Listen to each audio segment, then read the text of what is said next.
on my attention. My countrymen, they love their fiction. Words upon now, it's made with good intentions. Welcome to 1 to 200, the International Politics and Media podcast. We're here for a midweek, which means that we are doing a bit more of a deep dive than our current events show. I'm joined by Arnesa Buljušmić-Kustura. Welcome to the podcast. Thank you so much for having me. Thank you so much for letting me not say your full name. I'm giving you a break. Feeling charitable. Now, a lot of our midweek podcasts, for good reason, have been about the ongoing genocide in Gaza. Today's is no exception to that. We're in a continually bad situation over there, and you can't help but understate what is happening there at this point in time. Just this morning, New Zealand time, they found a new mass grave out and around Al-Shifa. Not that we needed more evidence that this was a genocide, but yet another indication of what is happening there. Before we kind of get into the discussion itself, Arnesa, did you want to give our audience a bit of background on yourself and kind of what you study and what you do? Sure, yeah. So, as he said, my name is Arnesa Kustura. I am a genocide researcher and lecturer.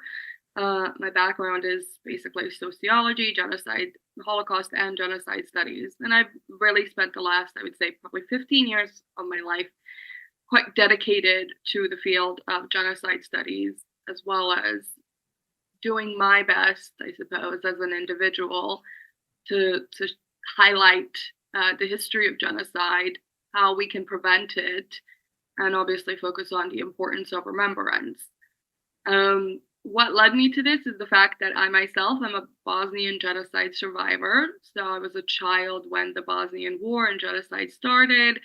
I survived the siege of Sarajevo. A lot of my family was killed throughout Sarajevo, as well as eastern Bosnia, where half of my family is from. So I have a very personal connection to it. And I think after the war, it kind of led me on this journey of trying to learn and find out more about what happened, why it happened the way it did, why they hated it so much that, they were shooting at 5-year-old kids like myself. So it led me on this journey of really learning about the genocide, and then using that knowledge to educate as many people as possible. Currently, I'm actually working as an advisor on one of the ICC cases on the genocide in Palestine.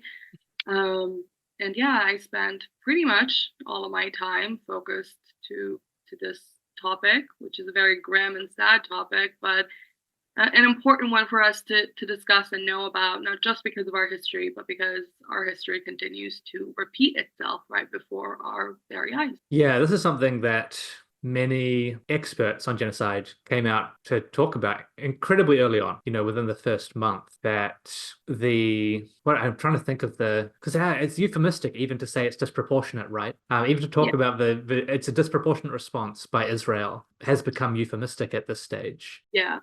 Or to talk about the way in which civilians are being targeted despite them not being the enemy. And in terms of, I guess, the way it's being covered in a lot of news media, that's been the best that we could have hoped for the first few months, at least, was that they were using that kind of euphemism to at least describe that something wrong was happening here. But genocide experts were very quick to come out and say, slow down, folks. This is going to look really bad really quickly. Why do you think, despite that, it's been so hard to get the message out that a genocide is happening, at least in kind of the wider Western world?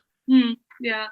I mean, listen, I think there's a few issues with the way that the Western world approaches genocide as a whole. One is the fact that it used genocide solely through the context of the Holocaust. And so if it's not the Holocaust, it's not tied to the World War II, they genuinely consider it as somewhat of a lesser genocide, or as not a genocide, as just a war, just ethnic cleansing, which, ethnic cleansing is just a euphemism for genocide, but that's another story that I'll get into, so I don't deviate. I think the problem really is Holocaust exceptionalism. That's been a problem for a really long time. I think, listen, there is a consensus worldwide amongst all experts that what happened during World War II was one of the most horrific crimes in history. It remains so. We know the facts. We know that 6 million Jewish people were killed. We know that millions of others were also killed. And I think that's also important. Millions of Roma, Soviets, Slavs, communists, dissidents, LGBTQ people, disabled. I mean, another 11 million people were killed in total, as well as the 6 million Jews. So this was a genocide in an unprecedented manner. It is good that we remember that. It is good that we hold on to that remembrance, but it has become to kind of cloud the way that we view other genocides. And listen, as both an expert and as a survivor, there's been so many times where I've spoken to people who do view the Bosnian genocide or the genocide in Rwanda as really sad tragedies that are just not on the level of the Holocaust. But a genocide does not have to be on the level of the Holocaust in order for it to be a genocide. That's one thing. The other thing is, again, going back to the Holocaust, they think a genocide is only once millions of people are killed. No, 100 people could be killed and it's still a genocide, because genocide is about the intent. It's about the intent to exterminate a population based on their ethnic identity, national identity, religious identity. So a portion of their identity, and it's not just to exterminate them in whole, but also in part, which means that they don't have to kill everyone. They can kill 100 people, but if their intention was to kill all of them, or as many as possible, then it's genocide. And I think people really struggle to understand, because to them, what genocide means is lots of people killed. But no, genocide is a very specific crime with very specific definitions. That's an issue. The other issue is there's a lack of knowledge of the history of genocide. One, how was Hitler inspired by it? What did it view? Which sort of historical context it viewed genocide through? And that is the Native American genocide, as well as the Armenian genocide. That provided a lot of inspiration for Hitler to then create the Holocaust. And then what Hitler did inspired other leaders like Ratko Mladic and Slobodan Milosevic to commit their genocide against the Bosniaks in Bosnia. And the same thing, in Cambodia and Sudan and Rwanda, and now in Palestine. So yeah, one, that's a really big component of it. The Holocaust exceptionalism, the lack of understanding, the lack of knowledge of what genocide actually is.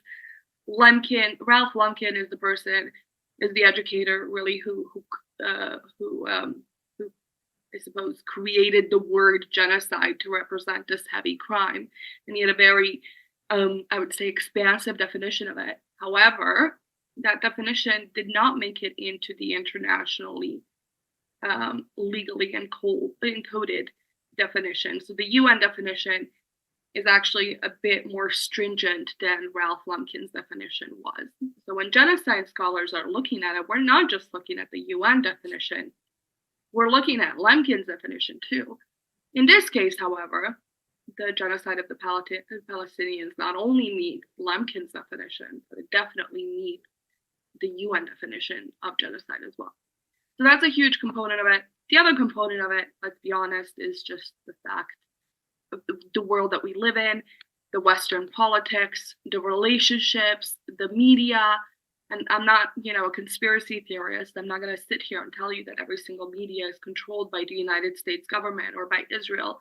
But it's absolutely naive to think that there aren't biases that exist in our media, that, that an American news agency will not have some sort of bias towards coverage, or at least a verbiage that it utilizes to portray what's actually happening.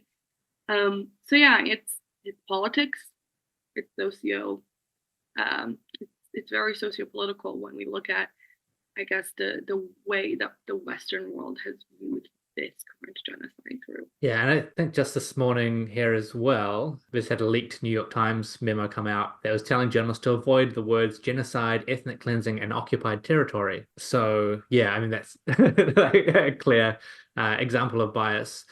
You mentioned that one of the things people think is that if lots of people aren't dying, then it's not a genocide. And you saw that come out very early in Israeli propaganda.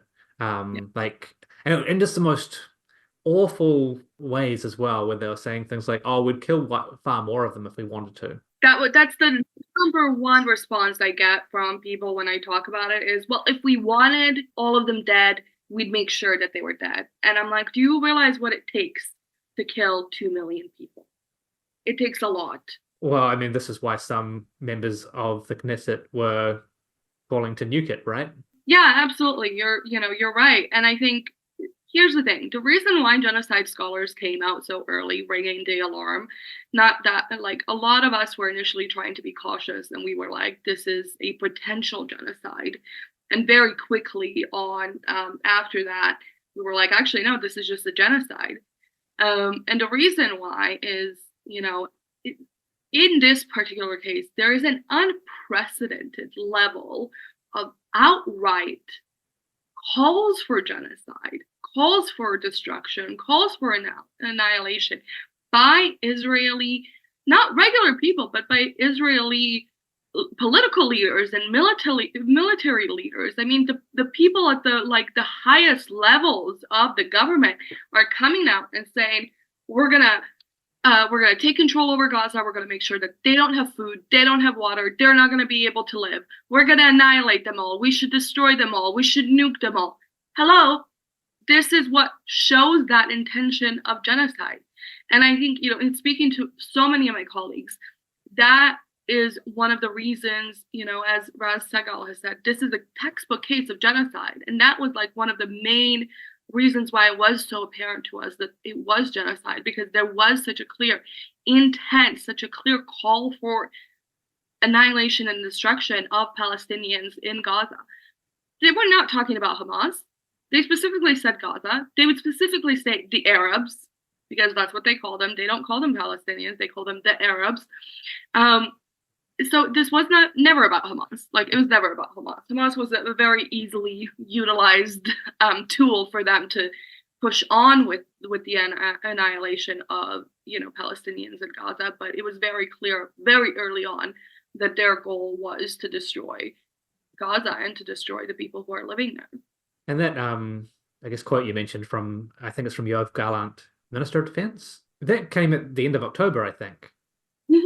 Yeah, it was very, very early on, and as soon as that kind of rhetoric started coming out, people should have been asking questions. What do you? I know the answer to this, but I guess just to unwrap it a little bit, what do you make of the response to that by Israel and by supporters of Israel that, oh, that's just rhetoric?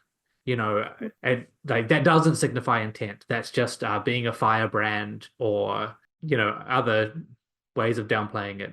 Sure. Well, I would say that international law disagrees with them. And I think they good luck trying to prove to court in international court that this is just rhetoric, because rhetoric is precisely what under international law is utilized to kind of prove that intent. So, saying like, no, this is just our brand, we're just a fiery country, we're just trying to defend ourselves kind of thing, that's not going to work within the ICJ. It just can't. Legally, it can't.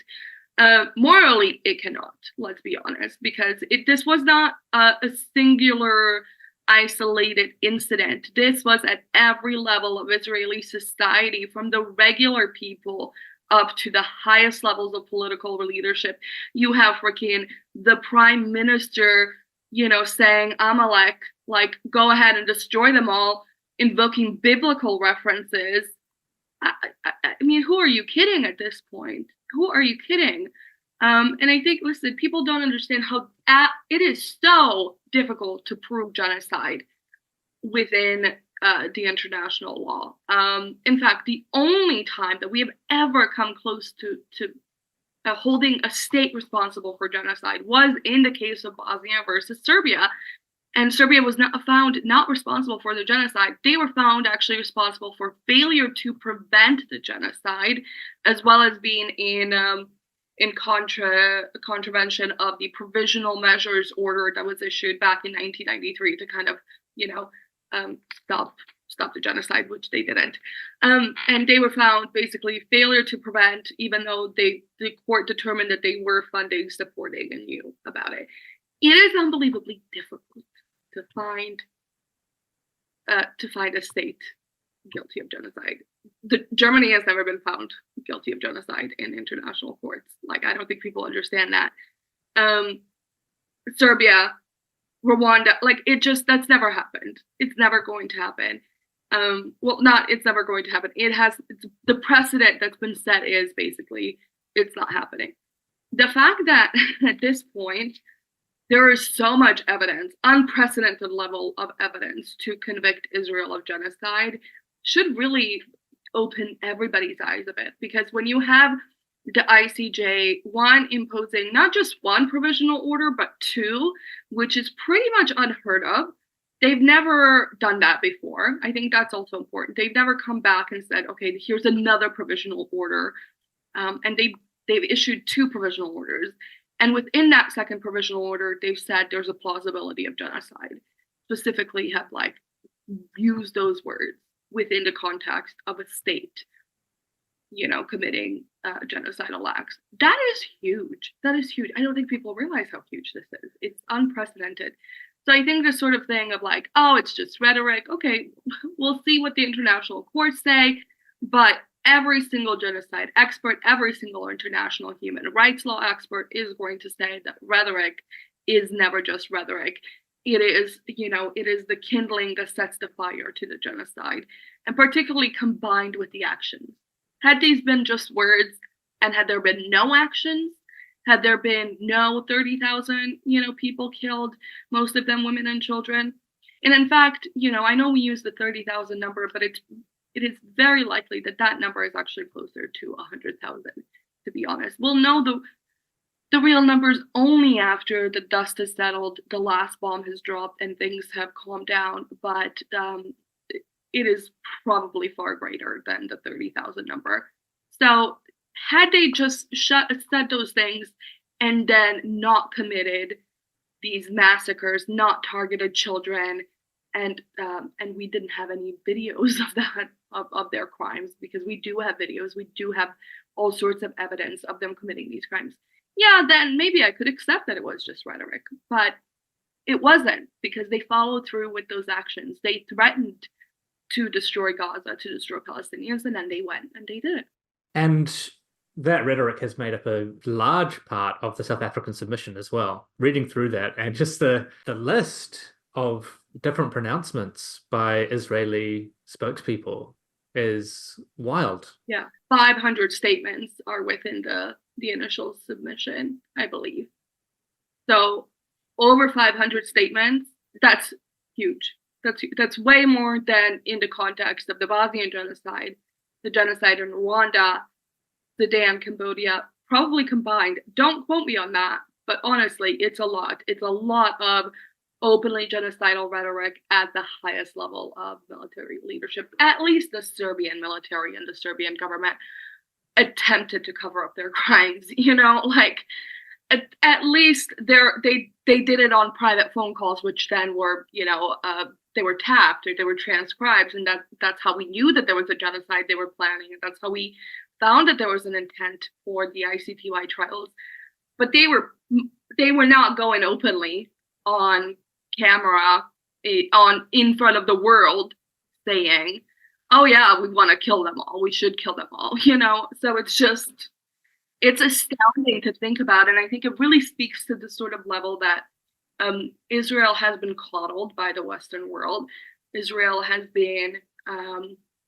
grown arrogant because it has been protected and has been sort of insulated by the Western governments, particularly the United States. It's benefited a lot from this very, decades-long relationship that they've had. And I think it's grown arrogant, and I think that arrogance led to them being so open with their genocidal statements, which I do believe is going to hurt them in the long term. Yeah, it's just an absurd situation where they seem to think if they're speaking Hebrew to Israeli press, then no one else will get hold of it.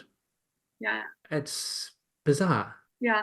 It's funny that you mentioned that, because that is the same with like the Serbian sort of like nationalists that I get in my mentions. Like when they want to speak to like an American audience and they want to deny the genocide, they'll do it in English. Like, we never did this. They're lying. This is just Muslim lies. These are just Islamic terrorist lies. But then they'll turn around and they'll write in, not just in Serbian, but also in Cyrillic to me, which I understand Cyrillic. I learned it in school. I went to school in Bosnia, so all of us understand it. But on those, they'll be like, can't wait to kill you again. We're gonna commit another genocide. And like, Srebrenica says, like, the pride, and Ratko Mladić is a general, and we should have killed you all, and we should have killed more of you. And like, that sort of discrepancy has always been so funny to me, like, because this has been happening for like the past, I don't know, 10 years that I've been on social media and have built this sort of like following on, specifically on the Bosnian genocide and other genocides. So I've always been attacked by nationalists, and I'm seeing the same pattern of behavior with the sort of the Israeli nationalists, the Zionists, who are like, in English, they're like, no, that never happened. Absolutely not. We would never do that. And then in Hebrew, they'll literally type some of the worst things ever, as if we cannot Google Translate stuff. But the cognitive dissonance when it comes to this is wild to see. And you're right. I do think that, they have a sort of like a face for the American public or the Western world, and then a face for the Israeli public. And that's not at all different than a lot of other genocidal sort of war criminals or states do. Yeah, I mean, we're speaking about kind of Israeli leadership, but then there's this nationalist movement as well, right? And over the last few months, we've seen stuff coming out about Telegram groups, and we have the group who is blockading aid, with a bouncy castle. What is happening here? As someone who has kind of lived through a similar set of circumstances, what is this? It just seems so absolutely inhuman. It's so difficult to comprehend. Yeah, and I get it. I think when people have not lived this sort of reality, I get why it's difficult to comprehend. But I think this is, and something that I've been warning about for like the entirety of, I suppose, my adult life, or since I was really 16 years old, has been the dangers of ethno-nationalism. And this is the consequence of ethno-nationalism. This is the consequence of being told and buying into your government's propaganda entirely, never questioning it, truly believing that you are doing the right thing. Everybody else is evil. You need to defend yourself. If you don't kill them, they're gonna kill you. If you don't pull the gun, they're going to pull the gun. It doesn't matter that they don't have a gun. It doesn't matter that they've never thought about buying a gun. This is what you've been told since birth, since you were a kid. And you grow up with this sort of ethno-nationalist framework where you're better than them just by existing and being born that certain, ethnicity. All this belongs to you. You are, the chosen people. And I use the chosen people because, interestingly enough, Serbian ethno-nationalists also truly, genuinely believe that they are God's chosen people. And they believe that nobody in the history has ever suffered as much as Serbs have suffered. And they will say, like, Serbs and Jews have suffered the most ever in the history of ever. Like, nobody else has ever suffered as much as we have suffered. And also the Jews, because of the Holocaust. That's like the only thing.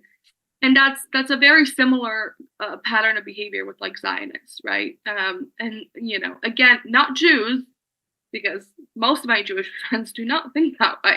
Actually, none of my Jewish friends think that way. But Zionists do, ethno-nationalists do, and again, most of my Serbian friends do not think that they're God's chosen people, but Serbian ethno-nationalists do. Hatred is a really dangerous thing, and combine it with ethno-nationalism, combine it with being sold and ingrained into your kind of psyche, this sort of propaganda that everybody is out to get to. You are alone. If you don't kill them, they will kill you from birth. It is going to eventually lead to this. Within, the context of the Bosnian genocide, one of the, you talked about like the people who are designers who are blocking the aid, who are, like gleefully sharing how they're killing people on Telegram, gleefully, I've even seen this guy, he does this thing where he has like, is it through like Omegle where you can video chat with anybody? Yes. Chat with like Israelis who The are Palestinian guy, yeah? I think he's Palestinian. Yeah. He's like mid-20s. Yeah. Like Young streamer. guy.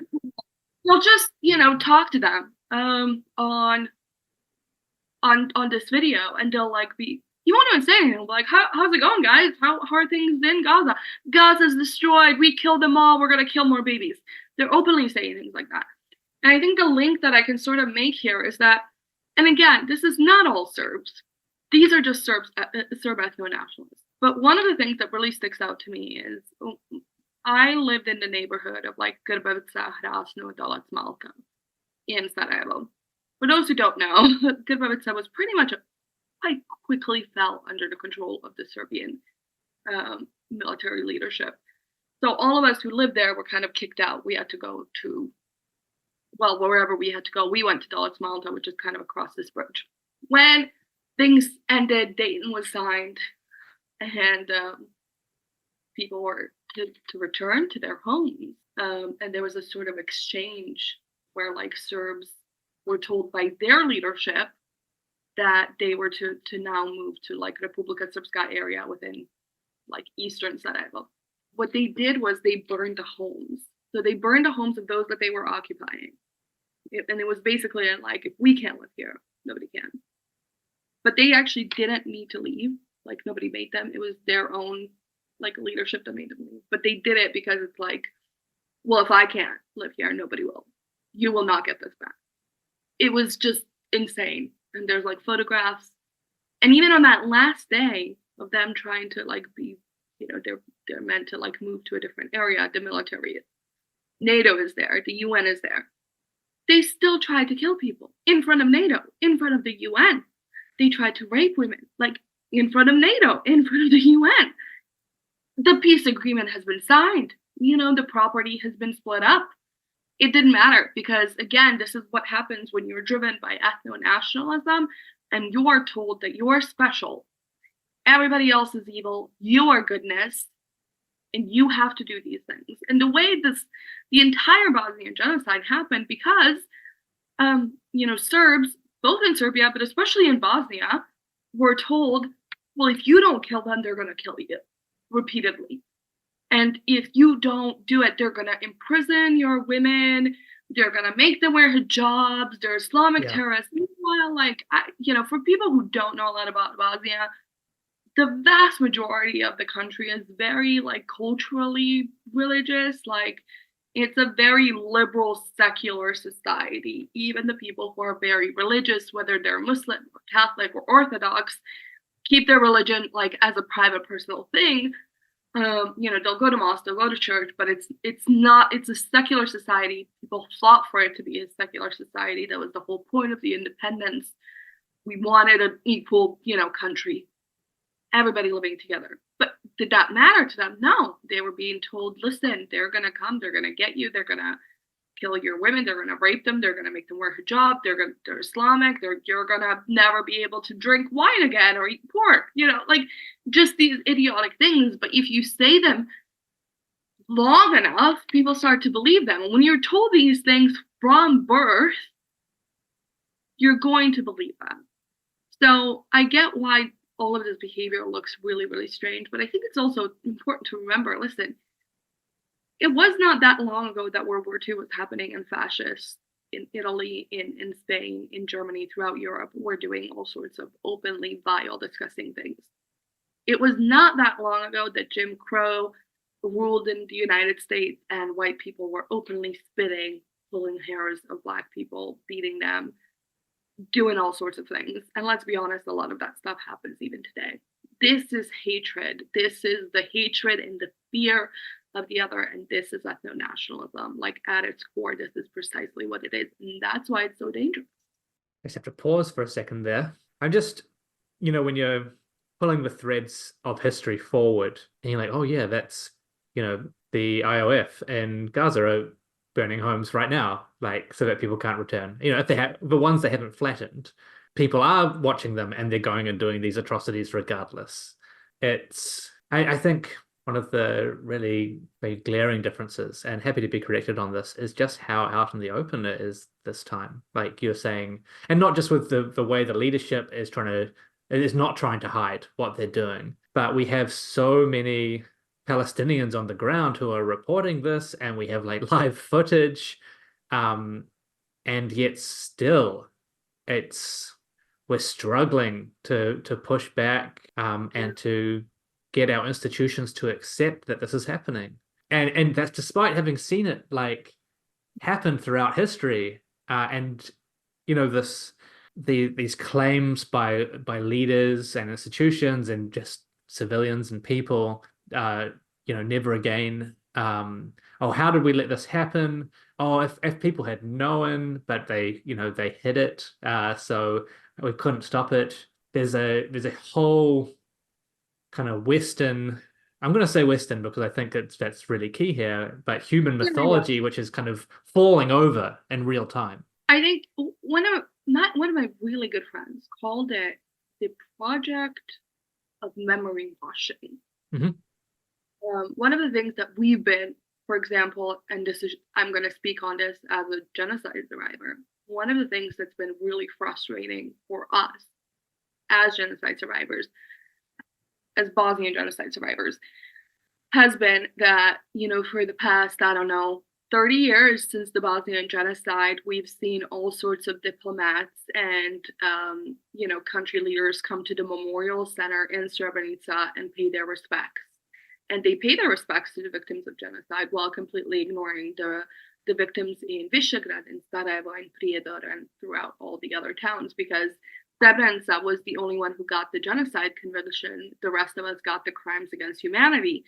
But I always say genocides are not committed against towns, they're committed against people. So this is the Bosnian genocide, the action, of killing 8,000 Bosniaks within a matter of a couple of days. That did not happen overnight.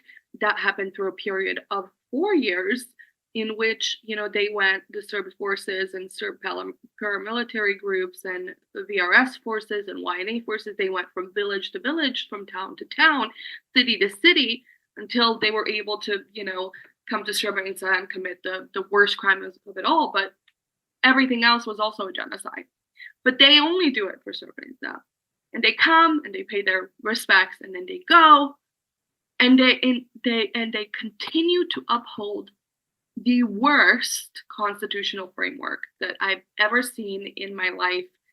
And it's and I don't want to get into it right now because it's not that relevant, but it's basically a constitutional framework that rewarded the Bosnian Serbs with their own entity. So with the same places that they ethnically cleansed and genocided people from, where they committed all these massacres, they got awarded that by the West. And they get to have that entity. And now there's 3 presidents, and they're based on ethnic identity, and there's a whole load of mess, and nothing ever gets done, and there's corruption, and ethno-nationalism is on the rise, and it's horrible, and it's a mess. And they uphold that, and they appease the same people who denied the Bosnian genocide, the same people who participated in the Bosnian genocide. They continue to appease them. So it's called this memory washing project, right? And they've done it with the Holocaust. They've done it with the Bosnian genocide, where it's, come on, never forget, blah, blah, blah, blah, blah, say a few nice words, and then we go and we continue to push policies that further marginalize people, further oppress people, further create hatred. We allow people to, say some of the worst things, and then, and we support governments in various parts of the world that are, killing their own people or killing other people, and we supply them with weapons, just like in the case of Israel and Palestine. And but we're gonna come on, we're gonna say a few nice words. So it's it's the memory washing. Yeah.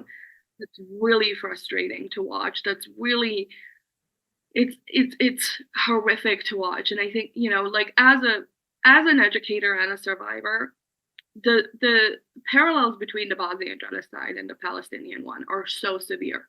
They're glaring. Sometimes it feels like it is a frame for frame replay of the Bosnian genocide. So there is no doubt in my mind. And one, there's no doubt in my mind because I've spoken to a lot of diplomats and a lot of political people since this crisis and conflict started. So I know that they know. But two, like just in general, I know there's no doubt in their mind. They know that what is happening is wrong. They know that if they can't admit that it's a genocide, they know that there's a very possibility of it being a genocide. I know that in my hearts of hearts, but politics rule over everything else. And that is a horrifying reality, I think, for many people to accept, that we live in a world that is going to continuously allow genocides to happen. Every genocide that has ever transpired could have been easily prevented. Every single one. The Bosnian genocide, even the Holocaust, every single genocide can easily be prevented. Particularly now, where we live in a society in which the president of the United States can literally pick up a phone call and be like, listen, dude, if you don't stop, I'm cutting you off. No aid, nothing. So easy, right? Like so easy. It's a phone. Right. Yeah. And people pretend it's hard. People pretend, oh, it's so complex. Oh, Netanyahu got one over Joe Biden again. No, he didn't. No, Come on. We're talking about the president of the freaking United States. We're talking about the most powerful country with the most powerful military, with like just influence everywhere. Like, let's not kid ourselves. The United States is not under the control of Israel. That's not how this works. The United States is doing what they want to do because weapons sales make money and they have a diplomatic relationship. And because they're buddy-buddy, they're going to allow this. But they could easily say, listen, if you don't stop, we're putting an arms embargo. So not only are we not going to sell you weapons, we're not letting anybody else sell you weapons. We're going to sanction you. No more aid, no more funding, no more Iron Dome funding. Like, even don't say anything else. Just say no more funding for the Iron Dome. Enough. And that would like end it. But they don't want to do that because, and it's not complicated. It's just political. And I think sometimes people confuse the two. Complicated and political are not synonyms. They're two very different things. That is what it is. Yeah. I want to talk about memory washing a bit more, even if it means we kind of go off on a segue a little bit, because it's kind of, it's indicative of the West, maybe post World War One. Maybe, I mean, it probably goes much further than that. And the way that nation states build up a national identity and a mythos and a mythology. And then post World War II, that accelerates as you have the kind of Nazi diaspora, right, go back out into the West after Hitler's defeat and move into institutions and kind of take some of those mythology frameworks with them. And I'm not going to go into detail on that stuff, but it's like, it's very clear that this has happened. But it seems like the memory washing stuff is like step one of future genocides. And in the Palestine situation, some of that is coming rapidly undone. Like, I've been a Palestine activist since university, since high school, maybe even. So a long time as far as my life is concerned. But I don't think I've ever seen so many lay people who knew what the Nakba was before. Yeah. Right. But it was the Western lack of knowledge about that. And these myths about Israel, one of the ones I still hear today is like, oh, Israel made the desert bloom, right? And it's that mythology, that memory washed history of how Israel was established that has led us to this point. But in the last 6 months, That's just been turned on its head, and it's not saving anyone right now. But maybe it's even making things worse in the immediate situation. But what do you think the implications of that are? Oh, good question. I mean, I think, as you said, like yourself, I've also been involved in like the Palestine stuff for a really, really long time. And I think this is, I never would have imagined like a million people marching in the streets for, a ceasefire and then to the occupation of Free Palestine. And that's been happening, constantly in London, particularly like in October, November, December, even, January. It was astounding to see. Like hundreds of thousands of people, and then up to 1 million people marched in London for a Free Palestine. I never would have imagined that. I never would imagine that. But I think, one, you're right. Like, people are learning for the first time about the Nakba, and kind of there is a bit of a demystifying of the myth of Israel and its creation, right? Which is that, these were Jews who were persecuted during the Holocaust, and then they came to Israel and they found a home. When in reality, the Zionist project started in the late 1800s, and it could have been. I think there was also the possibility of it being in Africa or in Argentina, but they settled on Israel, even though the rabbis were very against them going to Israel. But eventually, it was agreed. So this. And the colonization of Jewish people to Israel was a very long process. It was not World War II ended, all the Jews got shipped off to Israel, happy ending, the desert blooms, and then all the other stuff happened. No, this was a very long process. It's a very long history, and people don't know history because people only know what they've been told, which is, like you said, that Israel made the desert bloom. And that, there was no Palestine, or all of these horrible things. But I think, how do I put this? I guess the issue is that alongside the memory washings, there's always like this mythologizing of specific events, specific things. We've sort of, alongside memory washing genocide, we've sort of mythologized, I think, the Holocaust in a way. World War I, World War II, specific dates. We've made it into a story of resilience and resistance and good triumphs over evil. And the reality is so much more complicated than that. But I think people want good versus evil. And I think that's kind of been the struggle with us understanding the Israel versus Palestine situation for so long until now. And I think, given the fact that Israel is just they're just being so open with their crimes, unlike in the past, 75 years, where a lot of people just simply didn't know, and the ones who did know were kind of disregarded and thought of as loony leftist activists or anti-Semites or whatever. That's been but now it's just so open that people cannot ignore it. And if they choose to ignore it, they're choosing to kind of buy into that sort of mythology, and they refuse to let go of what they've been taught. And there's certain people that will never give up ethno-nationalist ideologies. That is a fact. It's very difficult to completely root out ethno-nationalism, given the fact that this is just a society that we've built. We've built a society with states, with national identities and ethnic identities, and we've kind of set up the world in this way where it's every nation for themselves, every ethnicity for themselves, and if you're different and if you're the other, you're just not welcome, and blah, blah, blah. And this is an issue that happens in so many countries, particularly in Europe, because Europe, unfortunately, seems to be continuously going back to its fascist roots, unfortunately. So yeah, listen, it's a complicated thing. And there's an entire history to cover here. I think what's important for people to remember is that there's always more information, right? We have to let go of this sort of belief that we're special just because of the place that we're born in. We're not. I could have easily been born in Serbia. I could have been born in Germany. I could have been born in France. And I was born in Bosnia. I love Bosnia. I am Bosnian. I love my culture. I love who I am. I really, truly do. I'm very proud to be from there.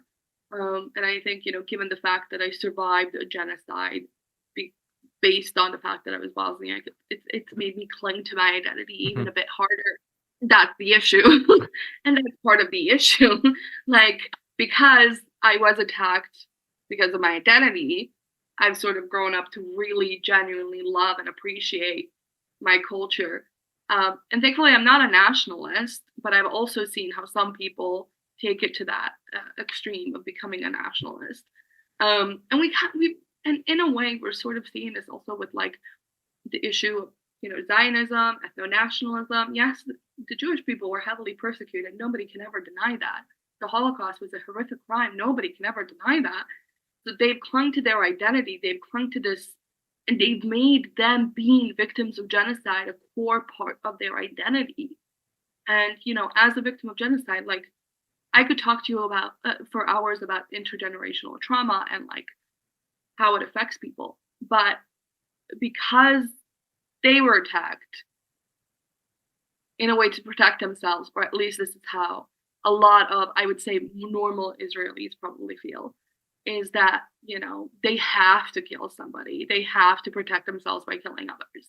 And it's this horrible cycle of violence that's just continuously been spread out throughout like our history and our world. And it does not have to be like that. We really don't have to live like this. There is never a reason for genocide. There is never a reason for ethnic cleansing. There's never a reason for anybody to displace anybody. You're not special just because of you were born in. And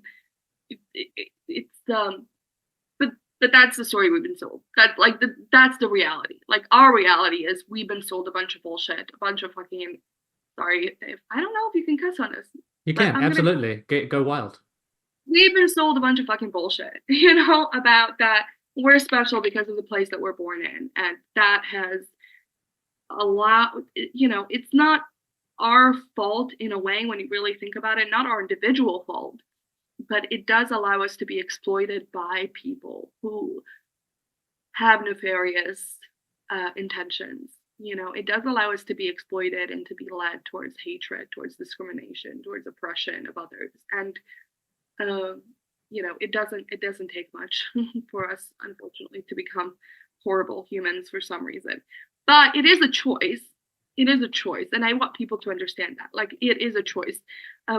People got mad at me. I wrote this like little post and thread a while ago where it was like, I don't understand why the intergenerational trauma of somebody who did not experience genocide and war, whose great grandparents did, they survived it, but they get to use that trauma as an excuse for their behavior, versus like me, who actually physically was there, physically saw it, physically survived the genocide, but I don't get to use my trauma as a way to perpetuate, further hatred. Nobody's gonna make any allowances for me. And in fact, for the past 15 years that I've talked about the Bosnian genocide, I've been consistently told, well, it was both sides. There was both sides. There was issues with both sides, So it's never been a level playing field. And, just to give people, I guess, a bit more context.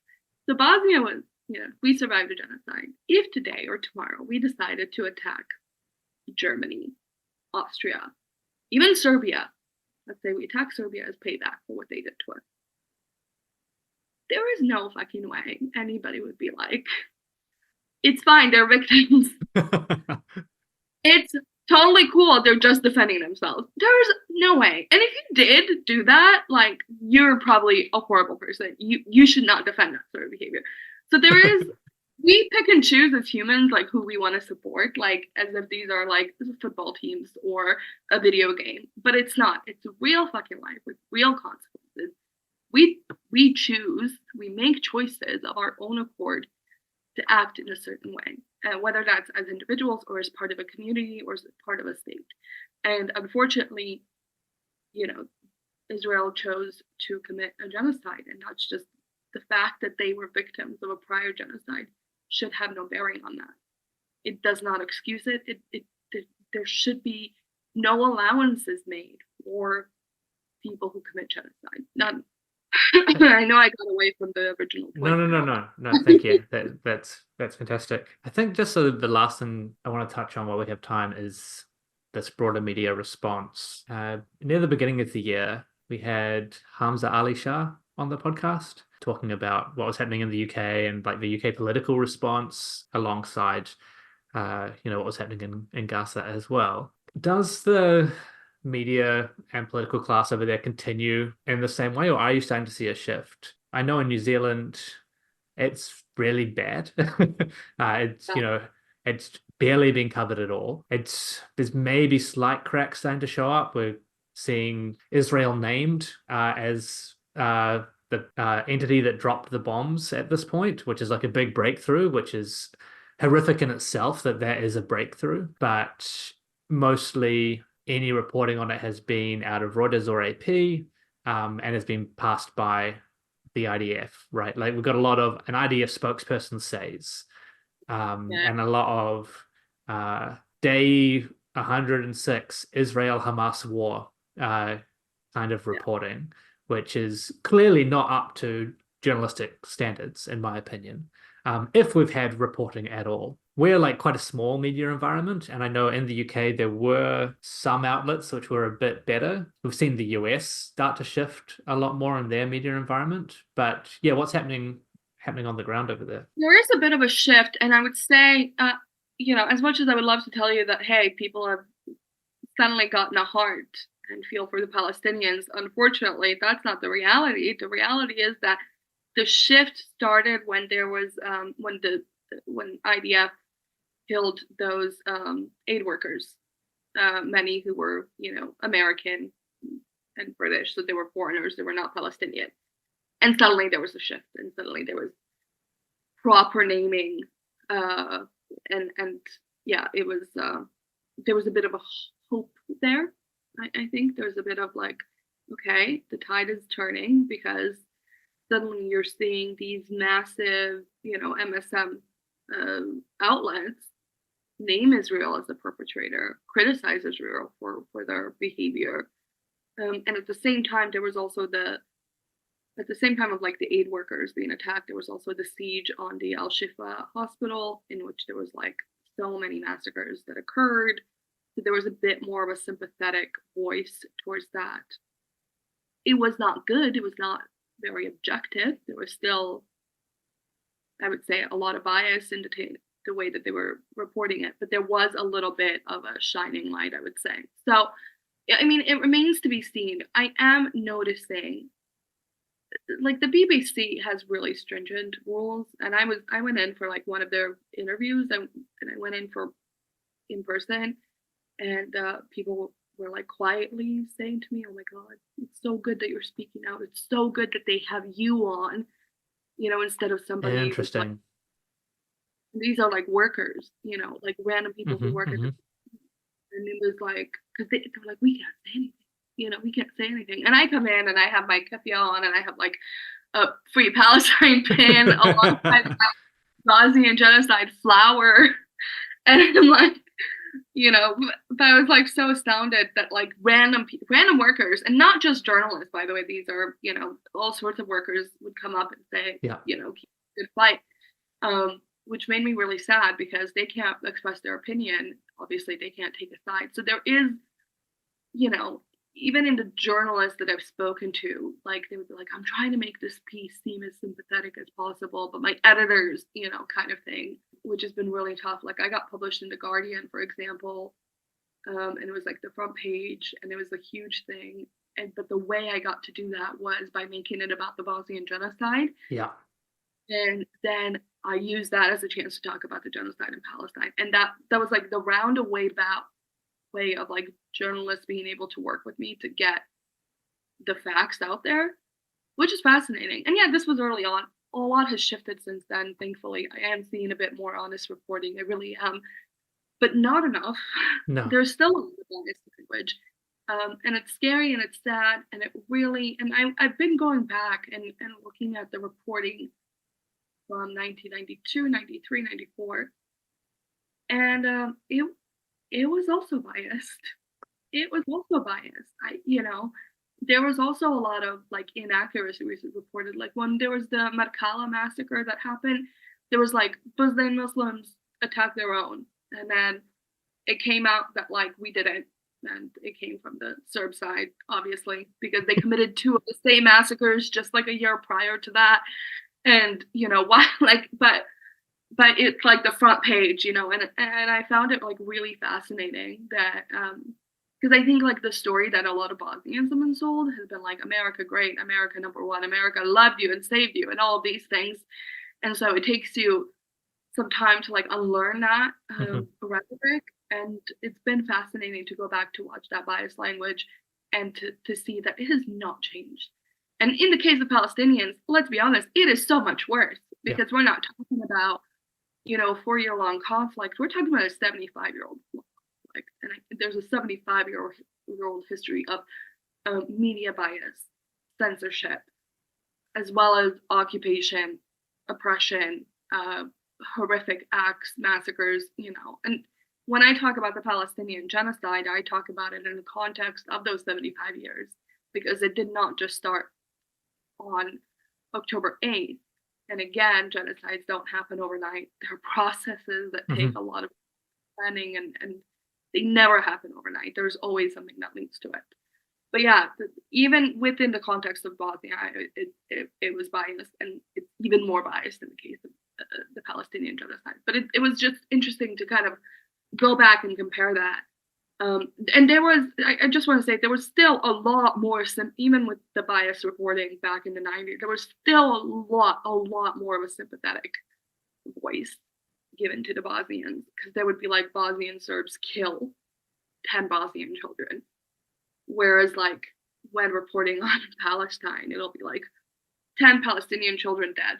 Yeah. With dead how, who killed them, did they die of natural causes, did somebody kill them, like no mention of that. Yeah. So yeah, it's been fascinating to go back, one, to see there was bias reporting even then in that genocide, but two, it was still a lot more sympathetic in comparison to the Palestinians. And three, just this sort of shock of like, there is such a disdain for the Palestinian people. And it's horrific because they are the victims. Whatever you feel about Hamas, we're talking about civilians here. We're talking about women and children and men and elderly people who have done absolutely nothing wrong, who just want to exist and live freely in their homeland, which all of us want to do, and many of us get to do, but they don't, So yeah, it's horrific that we are in the situation that we are in, and that we do have such a biased media, and that it is so difficult. And I think what's been interesting as well to watch has been the response of the young people who have decided that they're going to get their information elsewhere, because they've noticed the biases, they've noticed the inaccuracies. They're like, well, fuck it. I have videos, I have, there's Telegram, there's TikTok, there's Twitter, there's this, there's that. I'm going to find out on my own. And, I have a child, she's 13 years old, or she's about to be. And, she's of that generation. And it's interesting to watch that, like, she has a really big distrust of media. And she takes a lot of time and effort to carefully like find out information and to confirm it and to verify it. And then, TikTok is a massive place for her to find crazy. Which is why we need to ban it. Yeah. Anyway, God forbid the kids know. And she said it, the ban is not going to affect the UK, but my daughter is an American citizen. She was born in the United States. So she's like, they're trying to ban it because American children are waking up. And I thought I was so right, because it's like they get their information, and of course they're going to ban one of the only ways of them getting independent, unbiased information, and that is so tragic and dystopian. And as somebody that used to be the kind of person who like, absolutely, I believe everything the media puts out, because why would they lie? They're journalists. They're artists, and they have integrity and stuff like that. And and I think I feel for the people who are just now finding out that journalists do lie, and if they don't lie, they will bend things, or they will withhold things, or they will write things in a certain way, to portray things in a certain way. And it's a learning process or an unlearning process for all of us right now to kind of be wary of that. And again, journalists have a really difficult job. I'm not, shitting on them in any way. I know that it's a lot of like editors and the higher ups who kind of control that, but it's just important to be wary of the information that we're being given, or at least be aware of the passive voice when they post stuff like Palestinian children dead, or Hamas ministry reports this That's many been dead. a bad one, eh? Every single BBC notification is Hamas run ministry, Hamas run this, Hamas run that. And it's horrible because people only view Hamas as a terrorist group. And they don't really understand that Hamas is also like a government, a political faction. So it's just difficult. Yeah. But it's just Hamas, so it's terrorist, so it's inaccurate. It's horrible. But you try to explain that to people who have had it ingrained in them that actually know what the BBC says is always the objective truth. It's really difficult to do that. And yeah. It's another one of those things which is starting to snap under the weight of what's happening in Palestine, right? Yeah, we just had a trust in media poll come out, and it's not looking good. No. It's and you've done it to yourselves, mates. I'm sorry. Yeah. It's good that you say that, because I think there are going to be a lot of consequences of a lot of different things, sociopolitically, not just the media, because of the Palestine genocide. Because not only is there a loss of trust in the media, there's a loss of trust and will into the politicians. There's a whole new age group of people being organized and exposed to, socialist or leftist theory. I think there's going to be massive ramifications from the fact that our governments basically chose not to act in the face of the genocide. And I think people are also keeping a tally of everybody who's kept quiet during this genocide. I know I am. Yeah. I've already kicked out people out of my life. I'm like, nope, no, I don't. Absolutely not. So yeah, but it'll be interesting. I do think that there's going to be some massive ramifications. And, I don't have a whole lot of hope into the international justice system. I know that, again, and I'm not saying it's corrupt, but it's not without its biases. It's not without influence of certain states. I still retain this sort of inkling of hope that justice will somehow be served. And I think if the ICJ does decide to break precedent, does decide to find Israel guilty, I would consider that as a win for every single person who has ever survived a genocide, not just the Palestinians. Obviously, it'll be a huge win for them. But I like, as a survivor, I think that would be a win for every single one of us. It would be a huge thing. So I have this inkling of hope that I remain kind of clung to, that justice will prevail somehow. Once that happens, once the ICJ decision is made, I think it'll be really interesting to see how things follow. But it'll be a while before we get the decision. So until then, I think we just have to keep speaking out, organizing, talking about this, sharing Palestinian voices. I always feel a bit guilty when I come on and talk about this, because I'm like, it should be a Palestinian. But I am glad that I have the ability at least to make these parallels, because then sometimes people tend to listen to girls who have lighter skin and are European more than Palestinian people who are in the Middle East. Who knew? So, yeah. Well, thank you so much for joining us this morning, Arnesa. Thank you. It was a lovely conversation. Thanks for having me. And I think, you're absolutely right. We do need to platform Palestinian voices. And, media organizations across the world refusing to platform Palestinian journalists has been a huge issue. Fortunately, there are social media platforms that have been able to get the message out on. But the lack of trust in Palestinian voices is endemic. It's been really disheartening to watch. And I guess that's part of the point as well. But also, the rest of us do need to be speaking out. We need to use our privilege and our experiences to put more pressure on institutions, because we see how little weight is given to Palestinian voices. If we can use some of the weight that we have as people ensconced within these institutions and systems to tip that balance, then we have a moral duty to, I think. So thank you very much for doing so. Where can people find you? Where can people find your work? You know what? Right now, you can probably find me yelling at somebody on Twitter or X. That's my thing. But my Twitter name is, well, Arnesa Buljušmić-Kustura, where it's at RRRRNESSA.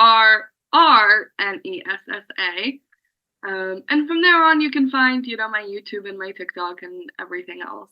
And if you're interested in reading some of my work, feel free to just find me on Google. I'm there as well, so you can read some of my articles about this issue and some of the other things that I've done. Yeah. Fantastic. And I'll link your Twitter in the summary for this as well, if people want to just have an easy click through and follow you over there on social media. And I do recommend everyone go and follow her. That's been another midweek episode of 1-200. I hope you've learned something new. Share, like, subscribe, etc. Get more information about what's happening in Palestine out there. Let people know that there is independent media actually covering this in depth and not just trying to write headlines that absolve the actors of their atrocities. We'll be back on the weekend with our current events show with Mitchie. If artificers are denied, living a pointless life, but learning all your lessons. Fucking politics, there's no distinction. The road's upon now. It's paved with good intentions, and I'll admit that I'm at a loss for what to say when they quote this as a cost we ought to stay. I live amongst the people every day in this vindictive, forgetful fucking rain. It feels like we're